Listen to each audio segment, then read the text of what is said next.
let me ask His Excellency Antonio Guterres. You are the best host country for UN activities in the world.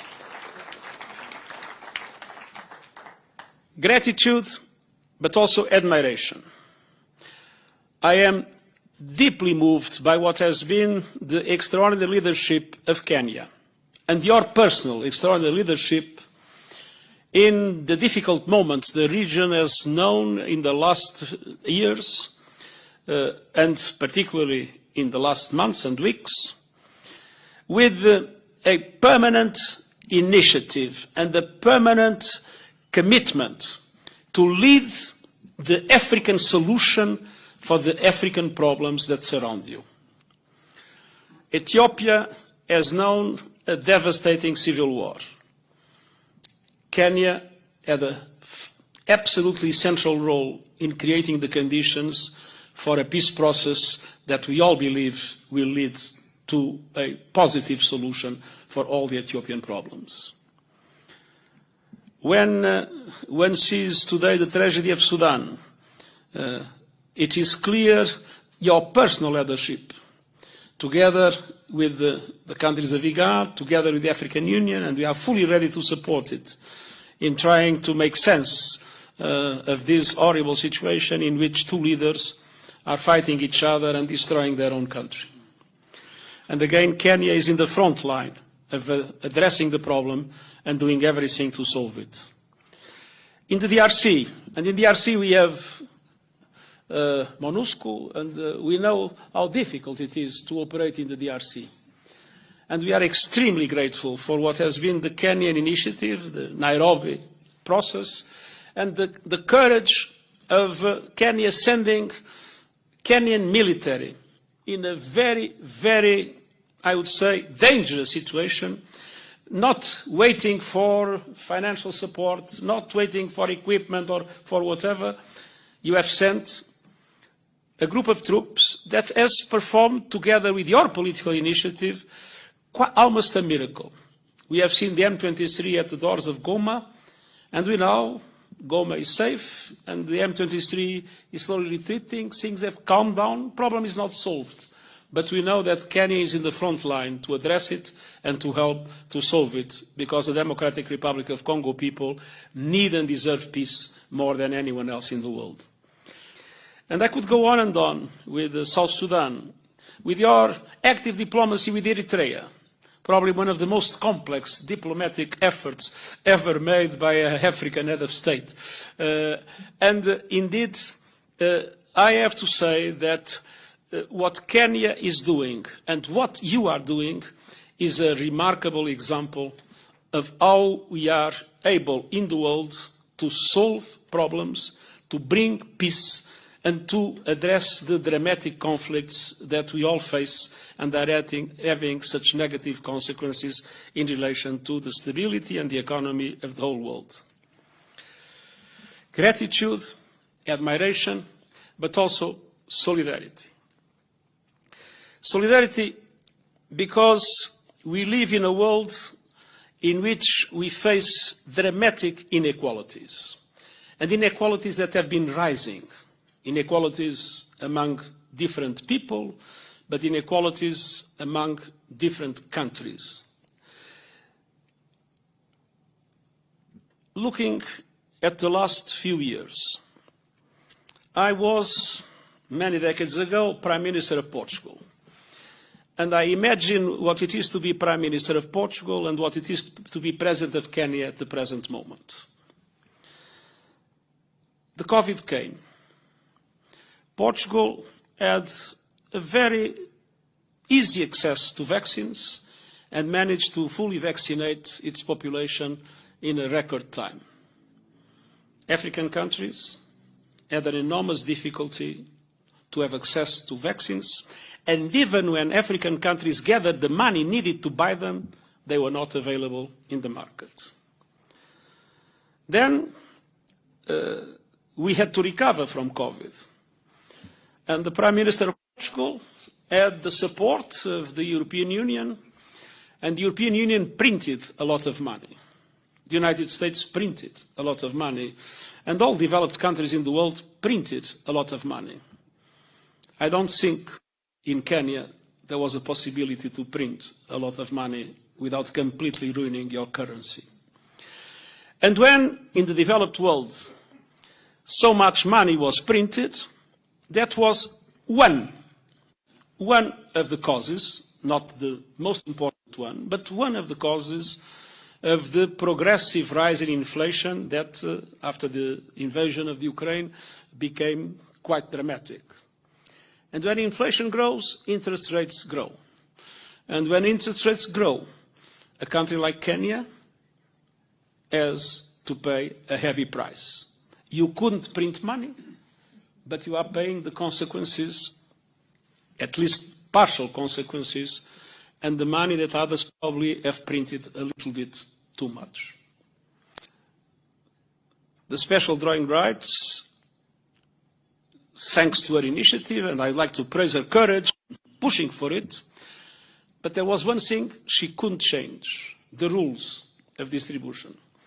So the Prime Minister of Portugal witnessed that the countries of the European Union, of which Portugal is a member, have received 160 billion US dollars for a population of a little bit less than 500 million people. Kenya, the President of Kenya, your predecessor at the time, was part of an African continent with more than 3 times, close to 3 times, the population of the European Union, and that received a total of 34 billion US dollars. And the least developed countries, that represent about 800 million people, almost double the population of the European Union, $17 billion. And we all know that reallocation has been a very complicated thing to put in place. And then, obviously, even if Portugal has a debt that is higher as a percentage of GDP than the debt of Kenya, it is still possible for Portugal to go to the markets and get credit in its own currency. With interest rates, I don't know the last figures, but probably around 4%, and for some time below 0. And for several years in the recent crisis, until the last inflation surge, around 1%. I think Kenya has a different story. You have a lower debt as a percent of GDP than Portugal, but the President of Kenya, when he tries to look into how the markets will respond to their need of financing, has much more difficult to find credit, and will find it at interest rates much higher. I don't know exactly if it is 12, 13 or 15%, but it is much higher. So this is the situation we have in the world. And I compare my own country with your own country. It is clear that my own country benefits from an international financial system and an international financial architecture that is biased, that is dysfunctional, and that is deeply unfair. By coincidence, we will be discussing tomorrow afternoon a draft for what I hope will be presented in the next few weeks in the UN to all member states with a policy brief on the reform of the international financial system in the context of preparation of the so-called Summit of the Future, or of our common agenda, as we name the set of initiatives in which we are involved, covering many other aspects, the digital compact, the problems of the agenda for peace, but as an essential focus on the questions related to how to address the dramatic structural inequalities that are embedded in the way our financial system is organized. And here Africa was a double victim of colonialism. First of all, because of colonialism itself. And I'm particularly at ease because I come from a colonialist country. But second, because when the institutions that are today the pillars of multilateralism, the UN, the Bretton Woods institutions were created, the African countries were not yet independent. They were not there. Their voice could not be heard. And so they were not represented, and today they remain dramatically underrepresented. Underrepresented in the UN, where there is still not one single African permanent member of the Security Council, which is something that is profoundly unfair and needs to be corrected, but also clearly underrepresented in the Bretton Woods institutions and other international institutions that were created to manage the global economy. And this, again, is something that a serious effort of reform must be able to correct. And I wanted to tell you that the United Nations is there to represent all nations of the world. But I believe that my role as Secretary General is to assume what is the need to address the dramatic inequalities that exist and to give the Global South the opportunities that the Global South requires in order to be able to catch up as quickly as possible, as it is absolutely essential for a matter of justice in our world. And climate change is the best example of that.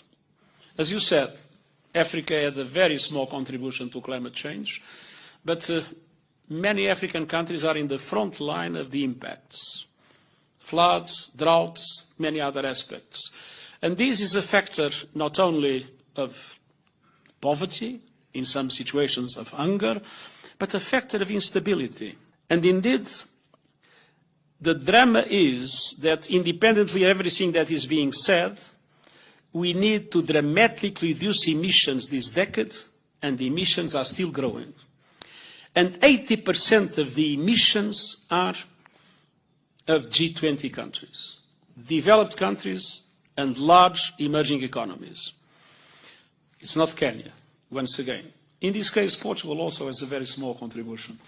But the truth is, those countries have the responsibility, and it's good to see that Kenya is also ready to assume that responsibility, to dramatically reduce emissions this decade if we want to rescue the planet and if we want to make it still possible to get to an increase of 1.5 degrees by the end of the century. Unfortunately, we are not there. Developed countries are not doing enough, emerging economies are not doing enough, and we have proposed the Climate Solidarity Pact, in which both would assume more ambitious targets, and at the same time developed countries would be able to provide the forms of financial and technological support for emerging economies to be able to accelerate their own transition into renewables and other forms of the green economy. And on the other hand, the climate change is there, and you witnessed that with the drought that you faced. And so, as you mentioned, adaptation, loss and damage, all these are crucial aspects in relation to which we have not yet found adequate answers. Adaptation is still not getting 50% of climate finance, and the loss and damage, let's keep our fingers crossed to make sure that it becomes a reality before the next COP in the Emirates. So as you mentioned, we, as United Nations, we have not the power, the Secretariat and agencies, and we have not the resources to change these things. But one thing you can be absolutely sure, we will be at your side. We will be together with the Global South, fighting for a world that is more based on justice, on fairness, a world where all women and men can have access to the same opportunities. It will not be immediate, but one thing needs to be done immediately. It's to reverse the trend that is amplifying inequalities and that is making our Agenda 2030 and the Agenda 2063 of the African Union becoming a dream instead of a reality. we still are on time to start reversing this trend, but that needs a lot of courage, and that needs those that today have the power to understand that it is better to share their power and the resources than to face a world that will be condemned to climate havoc and to more instability, more conflict, more wars, which means that nobody will benefit from it. You can count on our solidarity because it's the right thing to do and because we are all citizens of the world and sons and daughters of the same God. Thank you very much.